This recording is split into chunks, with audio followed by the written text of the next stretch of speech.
ലോക്സഭാ എംപിമാരുടെ സത്യപ്രതിജ്ഞ പൂർത്തിയായി. ഇന്നലെയും ഇന്നുമായാണ് ചടങ്ങ് പൂർത്തീകരിച്ചത്. കയ്യിൽ ഭരണഘടന ഉയർത്തിപ്പിടിച്ചുകൊണ്ടായിരുന്നു രാഹുൽ ഗാന്ധിയുടെയും SP അധ്യക്ഷൻ അഖിലേഷ് യാദവിന്റെയും സത്യപ്രതിജ്ഞ.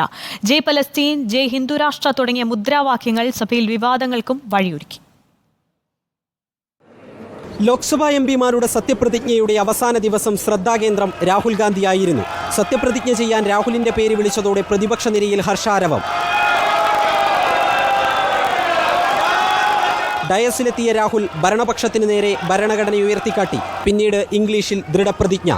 I, Rahul Gandhi, having been elected a member of the House of the People, do solemnly affirm that I will bear true faith and allegiance to the Constitution of India as by law established. രാഹുലിനായി Bharat Jodo മുദ്രാവാക്യങ്ങൾ മുഴങ്ങുന്നതിനിടെ ഭരണപക്ഷ ബെഞ്ചിൽ നിന്ന് ജയ് ശ്രീറാമും ഉയർന്നു.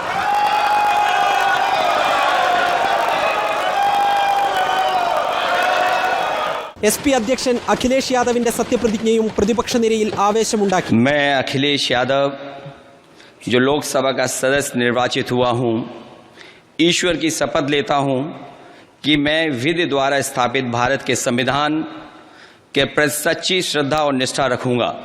സത്യപ്രതിജ്ഞയ്ക്ക് ശേഷം Hyderabad MP Asaduddin ഉവൈസിയാണ് Palestine അനുകൂല മുദ്രാവാക്യം മുഴക്കിയത്. ജയ് ഭീം, ജയ് മീം, ജയ് തെലങ്കാന, ജയ് ഫലസ്തീൻ, തക്ബീർ, അല്ലാഹു അക്ബർ. സത്യപ്രതിജ്ഞ ചട്ടപ്രകാരമോ എന്ന് പരിശോധിക്കുമെന്ന് പാർലമെന്ററി കാര്യമന്ത്രി കിരൺ റിജിജു പറഞ്ഞു. ബറേലിയിൽ നിന്നുള്ള BJP അംഗം ഛത്രപാൽ ഗംഗ്വാർ ജയ് ഹിന്ദുരാഷ്ട്ര മുദ്രാവാക്യം വിളിച്ചതിനെ ഭരണഘടനാ വിരോധി എന്ന് വിമർശിച്ചുകൊണ്ടാണ് പ്രതിപക്ഷം നേരിട്ടത്. ശശി തരൂർ ഉൾപ്പെടെയുള്ള ചില MPമാർ സത്യപ്രതിജ്ഞ ചെയ്തിട്ടില്ല. ഇവർ പിന്നീട് സ്പീക്കറുടെ ചേംബറിൽ വെച്ച് സത്യപ്രതിജ്ഞ ചെയ്യും. റിപ്പോർട്ടർ, ദില്ലി.